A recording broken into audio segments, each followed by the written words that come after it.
بہرکیف نکاحوں یا اس طریقے سے دیگر موضوعات پر حضرت والا کا مفصل اور مدلل بیان ہو چکا ہے۔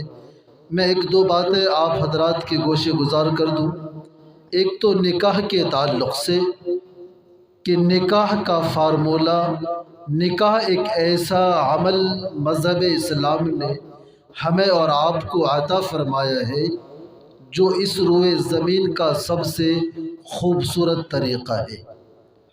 آپ دنیا کے دیگر مذاہب کا، دیگر ریلیجین اور دھرموں کا، ان کی کتابوں کا مطالعہ کریں گے تو آپ کو اتنا خوبصورت سسٹم، اتنا خوبصورت لاز اور قانون جو نکاح کے تعلق سے مذہب اسلام نے ہمارے سامنے رکھا ہے، آپ کو دیگر مذاہب کی کتابوں میں وہاں نظر نہیں آئے گا۔ دنیا کے اندر سب سے پہلا نکاح کس کا ہوا؟ ایک سوال ہمارے لیے، آپ کے لیے ہے۔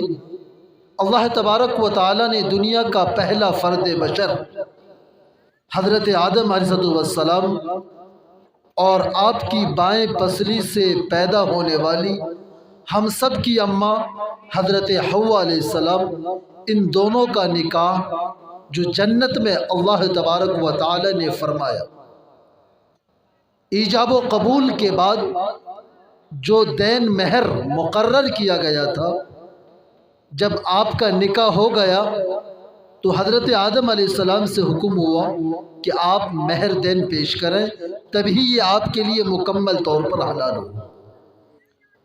تو اللہ کے حضور حکم ارشاد فرمایا کہ میرے اللہ، میں کیا مہر دین ادا کروں؟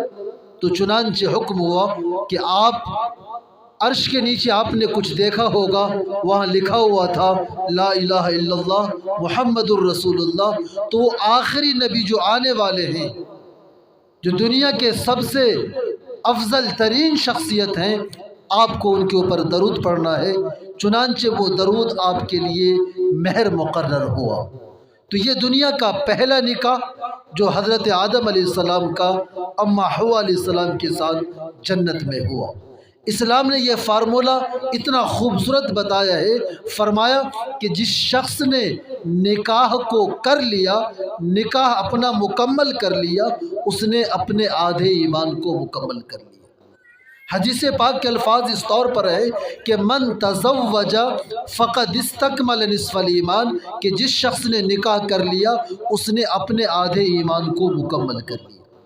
پتہ یہ چلا کہ نکاح خانی کے بعد صاحب نکاح کا آدھا ایمان مکمل ہو گیا، اب ان کو زندگی کی آخری سانس تک اپنے آدھے ایمان کی فکر، بولیے نا،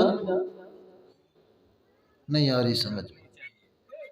آدھا نکاح، ان کا آدھا ایمان تو نکاح کرنے سے مکمل ہو گیا، اب آدھے ایمان کی تکمیل، اس کا مکمل ہونا باقی ہے۔ تو مرتے دم تک اس کی تیاری، اس کی فکر میں لگی رہنی چاہیے کہ ان کا یہ ایمان مکمل ہو جائے۔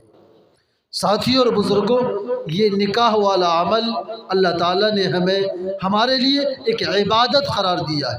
یہ کوئی ایک رواج نہیں ہے، کوئی سسٹم نہیں ہے، بلکہ یہ ایک عبادت ہے، یہ ایک عبادت ہے۔ لہذا عبادت کو عبادت کے طریقے پر کرنا چاہیے۔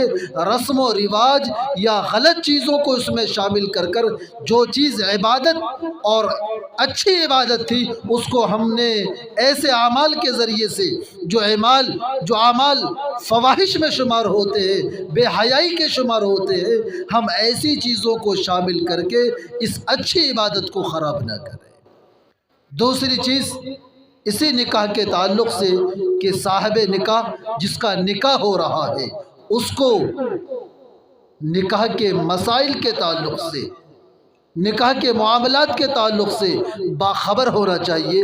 آج کل نکاح کرنے والا، خاص طور پر والدین یہ کام کرتے ہیں کہ جب لڑکی دیکھنے کے لیے جاتے ہیں تو ضرور پوچھتے ہیں کہ لڑکی قرآن پاک پڑھی ہوئی ہے کہ نہیں، بہشتی زیور کی تعلیم یافتہ ہے کہ نہیں، فضائل اعمال پڑھ لیتی ہے کہ نہیں، نماز کی پابند ہے کہ نہیں۔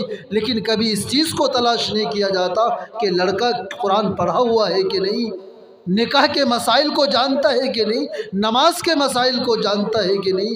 میاں بیوی کے حقوق کیا ہے اس کو جانتا ہے کہ نہیں، لڑکے پر غور نہیں کیا جاتا ہے، جبکہ لڑکی کو فاطمہ اور عائشہ جیسی صورت و سیرت والی تلاش کرتا ہے، لڑکا چاہے انگوٹھا ہی چاپ کیوں نہ ہو۔